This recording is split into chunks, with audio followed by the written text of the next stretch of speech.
So we're back to questions about language and how precise is language. And remember, you're listening to the Daily Mishnah podcast. Language is interpreted at least in Nedarim, in terms of common usage. In other words, the meaning of a word is how people used to use it at the time. And we're going to go through lots of different kinds of food, and we're just going to see what the distinctions are. So we're going to begin in the fourth Mishnah of the 6th chapter. There are 2 chapters about these word games, so we're not quite halfway through. And the Mishnah begins, Dag Dagim, Shani Toem. If I taste fish or fishes, or fish of fishes. There's this unusual use of fish and fishes, and the Mishnah rules Asur Bahem. He's absolutely forbidden from them. And then there's a list. Ben Gedolim, Ben Ketanim, Ben Meluchim, Ben Tefelim, Ben Chayim, Ben Muvushalim. He's completely forbidden for them, whether big or small or salted or unseasoned or raw or cooked. He can't eat any fish. If he utters this vow, he cannot eat any fish. And the Rambam makes a comment here, which I wanted to bring you because it's very rarely that we get a literary comment from the Rambam, and it's just so it's very rare. So I thought it's worth drawing to our attention. Da kibul shonenu. Know that in our language, when someone combines the singular and the plural, this points to reze more. It points to totality and amplification, like Hevel Havalim or Shira Shirim, like vanity of vanities or song of songs. So if he said fish of fishes, and this is what he said basically, I forswear fish and fishes. If he forswore fish and fishes or fish of fishes, he included all kinds of fish or whatever kind exists. And that's why the Mishnah specifies large, small, salted, unseasoned, raw, cooked, etc. But he can still eat stuff which is not exactly fish. So umutar be treat trufa uvatzir. Now he can eat hashed treat. Treat is a sort of chopped up fish. Maybe it's like minced fish. I think the closest I can think of it in our world is minced fish. So you can actually go to the fishmonger and buy minced fish. And they used to buy chopped up fish like this, chopped up in little bits. And the brine, well, they used to salt fish a lot because they didn't have refrigerators. So people would kind of sip or dip their bread into the salty, fishy water that the fish was stored in. And that is not fish. So hashed treat, minced fish is not fish. Brine is not fish. So fishes of fishes covers all kinds of fish, but it has to have fish shape, basically.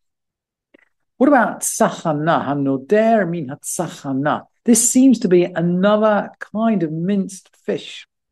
We're not quite sure what it is, but the point is it's close enough to treat to make one forbidden if he forswears the other. Hanoder min hatzachana, surabi treat trufa. Someone who forswears tzachana is forbidden hashed treat. But they can still eat umutar, batzir, uvamurias.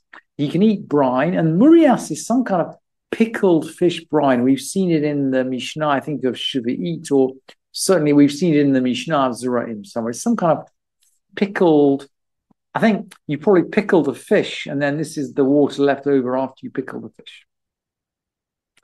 Anoder, me treat trufa. So what if you forswear the hashed treat? Okay, and interestingly, here we have a different opinion in the manuscripts of the Mishnah. And the Kaufman, we're following Kaufman, says, mutar, but sir uvamurias. The Kaufman says, if you forswear hashed treat, you can still eat brine and pickled fish brine. And most printed editions actually say may not. They say asur, not mutar. So who can tell? Who can tell? Let's keep moving. Someone who forswears milk is permitted to eat whey. Whey is the sort of watery stuff that you get after you finish making cheese. So the cheese congeals and the watery stuff is left over. That's the whey. And most people would say, look, this is different stuff. So if you forswear milk, you're permitted whey, but Rabbi Yossi doesn't agree. Rabbi Yossi Oser. There's a suggestion in Kahati that Rabbi Yossi comes from a part of the country where usage is different. So remember, we've said everything in the Nedarim goes according to local usage. So if Rabbi Yossi comes from maybe somewhere up north where whey is referred to as milk, then obviously when you forswear milk, you can't eat whey either. Now, of course, it doesn't in reverse. It's not the same. Umin hakim mutar bechalab. If he forswears whey, clearly he's permitted milk because milk is milk is not a type. Whey might be a type of milk. The milk is absolutely not a type of whey. The two cases are one is a superset of the other.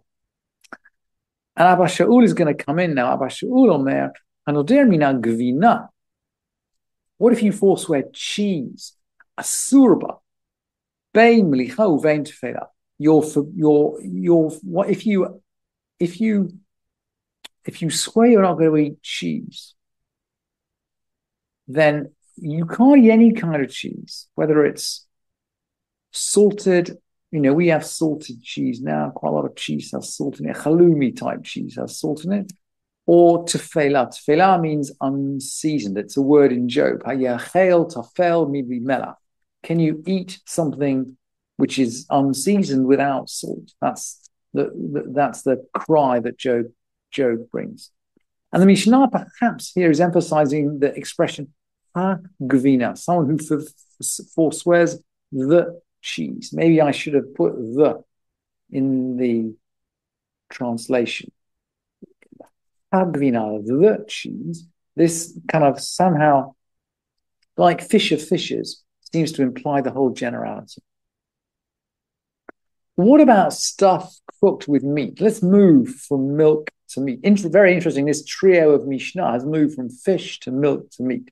We had three key foods now. Hanoder mina basar. So someone who forswears meat, and there's the ha in front of it again. It's someone who forswears the meat. But we're going to now really home in here. Mutar barotehu vakofeh. He can eat the sauce or the juice. And the kofeh is the jelly. The kofeh seems to be the bit that sticks round the side of the pot. So in other words, he can eat stuff that's around the meat. That's not the real meat. Rabbi Yudah prohibits. And he's going to bring an example. Maaseh. Amar Rabbi Yudah maaseh ve'asar lai Rabbi Tarfon. Beitzim shenit bashlu imo. It once happened that Rabbi Tarfon prohibited me from eating eggs which were cooked with it. What is this cooked with? It seems to be cooked with the meat. And I don't know whether you do this in the US, but we're in Singapore, where I'm teaching from, there are boiled eggs served every Shabbat lunch, and they're colored red as if they've been cooked in the meat. I think nowadays they're probably no longer cooked in the meat, but once they were certainly cooked in the meat. Now, the community in Singapore has the tradition from Baghdad. So that's from Bavel. So we're right in the Mishneh tradition, if not from Eretz Yisrael, at least from Bavel. So we're seeing these eggs cooked in the chulun from Eretz Yisrael to Bavel to Singapore in the year 2024.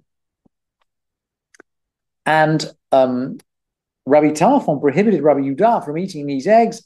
Amrulo v'chein hadavar. And everyone else listening in the Beit Midrash said, yep, that's so. Rabbi Tarfon is right. If it's cooked in the meat, then you forswear it. If you forswear meat, you can't eat the stuff cooked in the meat. But there's always a but. Eimatai. Now here we're going to come back to the grammar. When does this apply?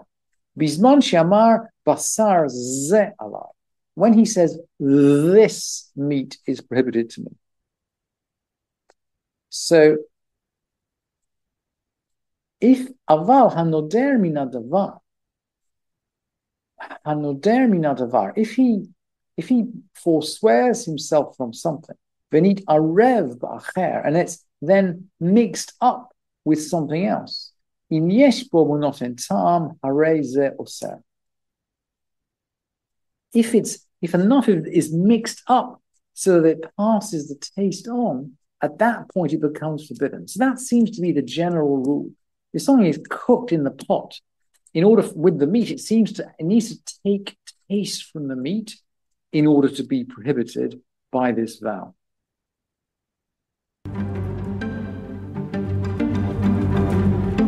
Thank you for listening to this edition of the Daily Mishnah Podcast with Benedict.